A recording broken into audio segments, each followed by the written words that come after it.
I am about to work with a pull request that needs a couple of changes that are easy to perform, but sometimes hard to realize what those kind of actions should be. So here we are working on a mainstream repository called 2 Degrees Investing, and the pull request is coming from this user and this branch. The pull request is now at a state of a draft, so we're still kind of figuring out how to get to the state where it can be merged, but we are there. There's no big deal really. Only that this pull request should have touched only these 2 files here at the end, and instead it also touches a few other files.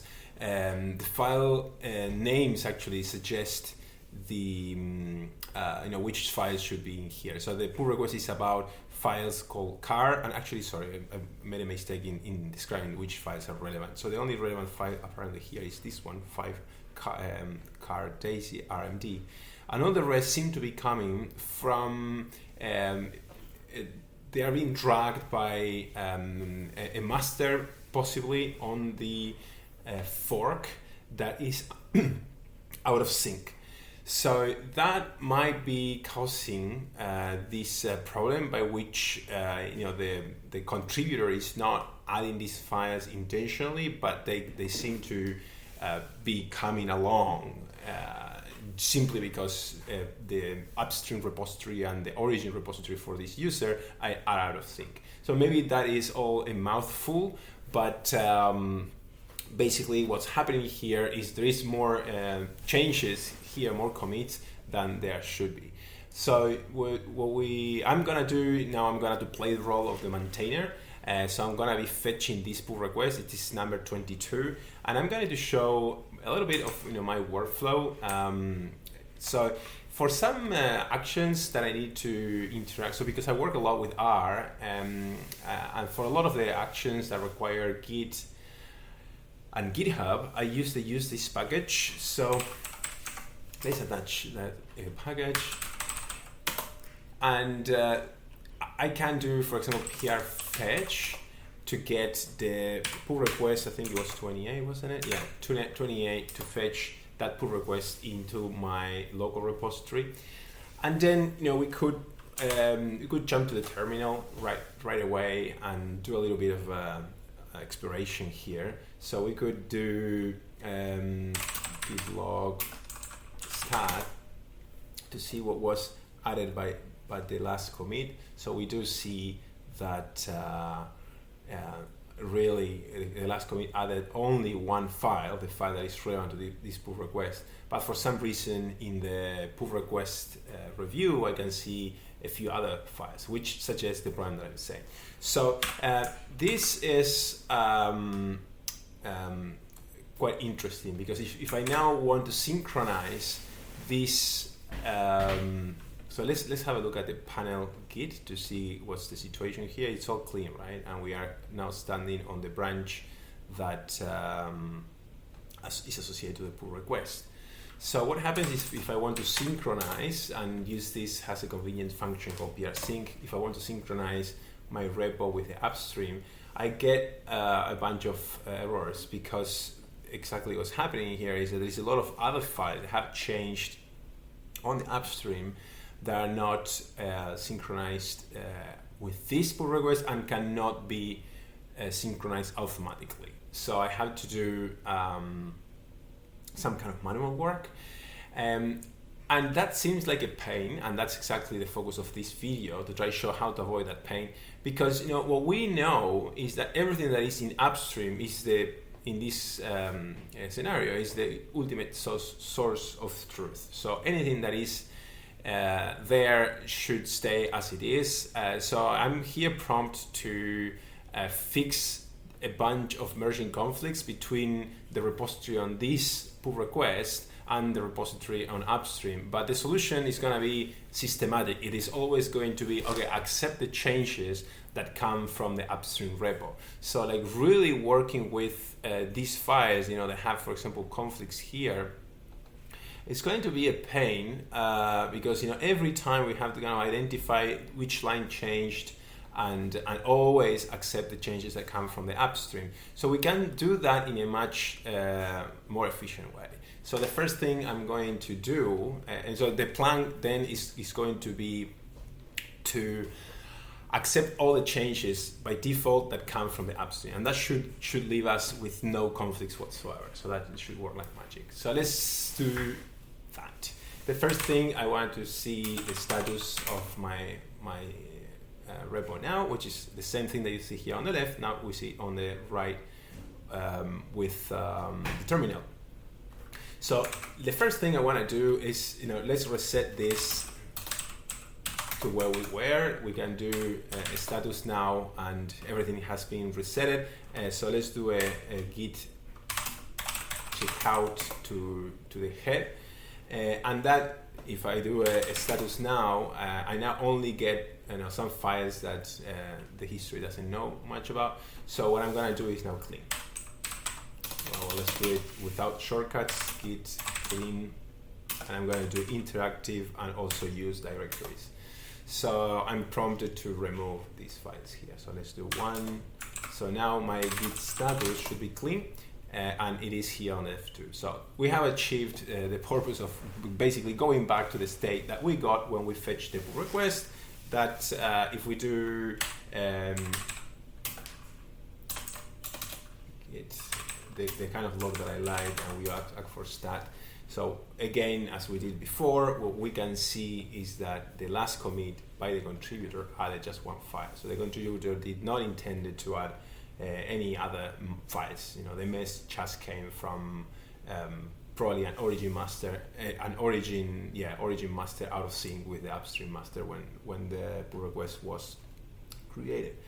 So okay, so we are back to where this video started. So now this is the sweet part of this video. So how do you say, hey, synchronize my pull request against upstream master, but in a way that wherever you see any conflict, always accept the changes or accept the state from upstream master and just forget the state that you see in this pull request. So the idea is that upstream master should override this feature branch. And this is how you do it. So if you first check out the branch, which we don't need to do here because we already are on the branch. We got there when we fetched the pull request from, in this case, from GitHub. And now what we're gonna do is a git merge. So we're gonna merge is, let me jump here to the end. We're gonna merge upstream master. And we're gonna use this very handy command where we say theirs. So there is two options for the -x flag is ours or theirs. So theirs refers to an upstream in general, right? So it refers to repositories that are maintained by someone else. So this is now what we want. So, well, maybe we want to have a look at my setup for the remote. So git remote, let's view the remotes. So as you can see, upstream for me here is the 2 Degrees Investing organization, which is theirs, really, right? It's the owner's repository, and in this case, this contributor, has defined as origin their own fork. So, going back to this, basically, this is all we need to do. So it's like git merge theirs. Okay, so that does prompt the commit message where we have the opportunity to rewrite the merge message, but I won't rewrite it. It's informative enough. So basically what we're doing here is creating a new merge commit that touches all those files, accepts the changes as they are on the upstream master, and forgetting the ones that are on this branch. So cool, we can now we're ready to go. So let's clean this and give you a status. So as you see, there is nothing else to commit. Everything is clean, and we have solved the challenge that we had and prepared, proposed to ourselves. So the next thing, of course, is to push So actually I could do a sync now, and the sync should work because it will try to again kind of get commits from upstream master. They should be matching the file should be matching the ones I have now in the branch as well. And PR sync at the same time it does a push, so I could now do PR view on there on the R console to jump back to GitHub. So as you can see, in terms of my workflow, you can see that depending on the context, I use one or another tool. When I'm in R, and I know that some of the tools in R that provides they use this package are very convenient, and they do a lot of Git actions for me. So sometimes I just interact with Git through use this right through R, but use this through R. But sometimes I need to get to the terminal and do the things that the terminal knows to do well. So if I choose one tool or the other, it's not because sometimes you are exclusively limited to one tool. It's just because sometimes they are the right thing for the job at hand. So if we now go to the pull request again to the review, you can see that we only have okay, actually this file I wasn't expecting here. But we have gotten rid of the other files. And I need now to explore what's going on with this other file, 04. I'm not very sure where it's coming from.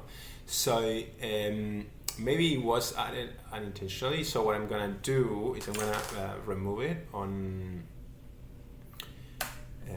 from this PR and see. Let's see. Click here. And the file was called 04. So what's going on with that file? Do I see that file?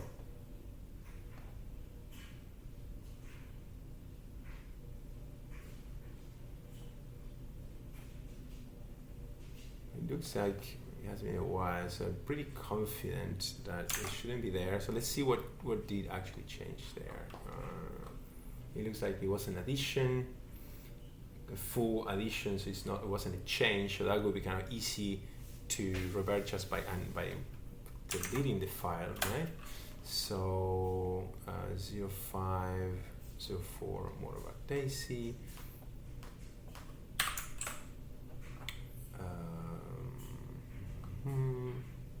Let's organize this by name again. Motorbike. Daisy. So this is the file that shouldn't be here really. So okay, let's commit the removal of this file, and then discuss that with the contributor to know probably more. I don't think they intended to add it there, and certainly we need to check the commits how it got there, but at least for this pull request in particular, this file is not relevant, so remove file. And again, I could push from there, from that interface. I could push from the terminal as well, but I'm gonna do it from here, PR push, just to show off features of the use this package, but also that doing it that way, it does not just the push, it also makes sure that the local branch has changes that might have happened on their origin. So it does quite a bit more work than just the vanilla commands in the terminal, and that's why I sometimes prefer them. So let's go back to GitHub. Let's refresh this. So now my latest commit removed that file. So from the overall review, it should be gone, which is what we see here. It's just that file. Okay. Thanks. I did.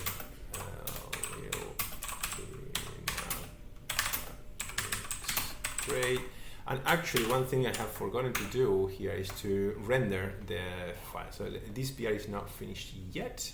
What the file that car that we want to work with is this one here. So this is the file. Let's render it here in R. These files are called R Markdown. You render them by clicking here on it. And that will produce output, a bunch of output that we can see here. So this time, let's stage from here just by selecting all the files and in my case, hitting enter I stage them all, I hit commit, and I do render. So we are ready to now do another PR push.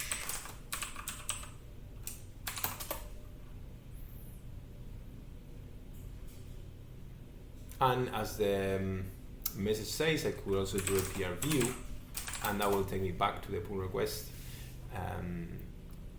There we go. So now we have more files that changed because I have rendered the output of this file, and that is what I expect. I expect the MD file corresponding to that markdown, to our markdown. So there's, and then a bunch of images that were added by that file. So that all makes sense. Yeah, I'm confirming here that this is all what I expected. I do see more files probably than. No, okay, because there should be 12 images as far as I remember. So okay, now I can approve. Thanks. This looks like really great. It has been a workshop, and this contributor has been amazing. So the PR is ready for review, I think. So I'm gonna make that comment.